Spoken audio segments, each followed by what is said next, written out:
Good afternoon बच्चों। आप लोगों को अभी एग्ज़ाम देना है थर्ड मंथली, इसलिए मैं अभी 2 दिन नहीं पढ़ाई थी, आपको तैयारी के लिए छोड़ी थी। तो आपको मैं बता ही चुकी हूँ, बहुविकल्पीय प्रश्न ही आपको पूछे जाएंगे और बहुत सारे कम से कम 50-60 प्रश्न मैं आपको लिखने के लिए भी दी थी। आज कुछ और भी बहुविकल्पीय प्रश्न मैं आपको भेजूँगी और वो आपको जो पढ़ाया गया टॉपिक है उसी से पूछा जाएगा। जैसे अभी ये नया टॉपिक मैं पढ़ा रही हूँ, आपको फिर एक एग्जाम्पल के रूप में बता दूँगी। जैसे देखिए, इस्लामी समाज का आरंभ लगभग 1400 वर्ष पहले अरब प्रायद्वीप में हुआ था। अब ये पूछा जा सकता है कि इस्लामी समाज का आरंभ सबसे पहले किस प्रायद्वीप में हुआ।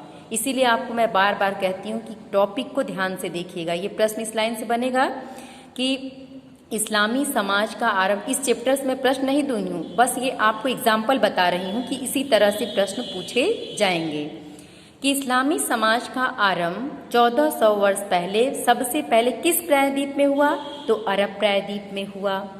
600 से 1200 ईस्वी तक की अवधि में यह क्षेत्र इस्लामी सभ्यता का केंद्र बिंदु बना रहा। अब देखिए, अब यहाँ भी एक प्रश्न को ही घुमा देगा, उत्तर एक ही है कि इस्लामी सभ्यता का केंद्र बिंदु कौन सा प्रायद्वीप था।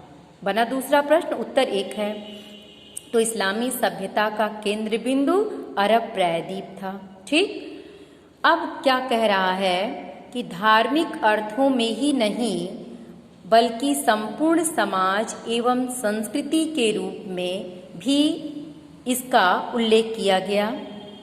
इस समाज का उद्भव एक ऐसे समय में हुआ जिसमें मुसलमानों को और उनके धर्म को सामाजिक रूप से प्रमुखता प्राप्त थी। गैर मुसलमान भी इस समाज के अभिन्न अंग रहे। उदाहरण के लिए ईसाई प्रदेशों में यहूदी का उदाहरण दिया है, क्योंकि इनको संपूर्ण समाज एवं संस्कृति के रूप में, माने इनको एक तरह से ये कह लीजिए कि सामाजिक रूप से इन्हें जो था प्रमुखता प्राप्त था। जो मुस्लिम धर्म थे इनको सामाजिक रूप से प्रमुखता प्राप्त थी, और जो गैर मुसलमान थे, गैर मुसलमानों को भी काफ़ी सुविधाएं दिए जाने के कारण ये भी इसको स्वीकार किए। उदाहरण के रूप में यहाँ ईसाई प्रदेश में यहूदियों का दिया है। मध्य इस्लामिक भूमि के ऐतिहासिक स्रोत क्या हैं। अब देखिए, 600 से 1200 ईस्वी तक मध्यवर्ती इस्लामी देशों के इतिहास के बारे में जानकारी प्राप्त करने का स्रोत इतिवृत्त अथवा तवारीख है। अब देखिए कि इस्लामिक देशों के इतिहास के बारे में जानकारी प्राप्त करने का सबसे उत्तम स्रोत क्या है, तो सबसे उत्तम स्रोत क्या है, तवारीख। क्या कहा जाता है, तवारीख। प्रश्न समझ में आ रहा है आपको, ध्यान से सुनिएगा वीडियो को। प्रश्न कैसे पूछेगा कि इस्लामी देशों के इतिहास के बारे में जानकारी प्राप्त करने का प्रमुख स्रोत क्या था, तो तवारीख था। जिसे क्या इतिवृत्त माने स्रोत क्या है, तवारीख जिसको कहते हैं। इसके अंतर्गत क्या क्या चीज़ें आती थी, घटनाओं का वर्णन काल क्रम के अनुसार दिया जाता था, यानी कौन सी घटना किस क्रम में कब घटित हुई उसका वर्णन किस में होता था, इस तवारीख में। इसके अलावा अर्ध ऐतिहासिक कृतियाँ, जीवन चरित्र जिसको सीरा कहते थे, पैगंबर के कथनों और कृत्यों के अभिलेख जिसको हदीस कहते थे, और कुरान के बारे में टीकाएं जिसे तफसीर कहा जाता था, से भी मध्यवर्ती देशों के विषय में जानकारी प्राप्त हुई। केवल तवारीख से ही नहीं बल्कि ये सारी चीज़ें भी थीं जो जानकारी देती थीं।